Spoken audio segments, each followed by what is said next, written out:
Hello guys, welcome back to this channel. In this today's tutorial, I'm going to show you how you can create this 1950s outfit and dress to impress without VIP.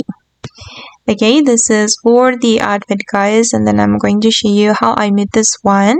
Okay, to make the process faster, I'm going to immediately show you the items I'm wearing to create this outfit.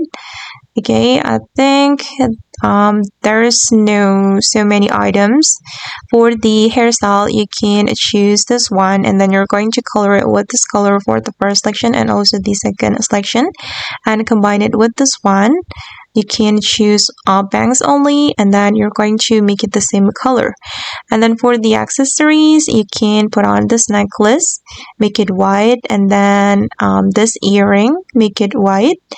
And then for the top, you're going to choose this one, and then you're going to apply this pattern.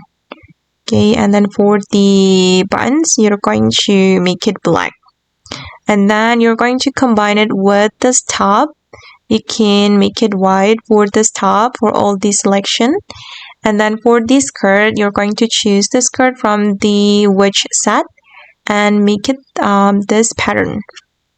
Okay, and then you're going to combine it with this item, and then you can choose skirt only, and then you're going to color it. You're going to apply this pattern, and then you're going to apply black for the second selection. Okay, and you're going to put on this heels, make it the black color, and then this gloves, you're going to make it short, and then you're going to apply the same pattern. Okay, and what else? Okay, this hat, you're going to select toggle 4. And for the hairstyles guys, you can add this hairstyle. You can choose only bangs. So for the hairstyle, you can choose 3 hairstyles. Okay, and then the last one, you're going to put on this bag. And then, okay, I think it's done. I have already mentioned all the items. And okay guys, that's all the way to create this 1950s outfit and dress to impress without VIP. I hope this video will be useful for you. Thank you so much for watching, and bye.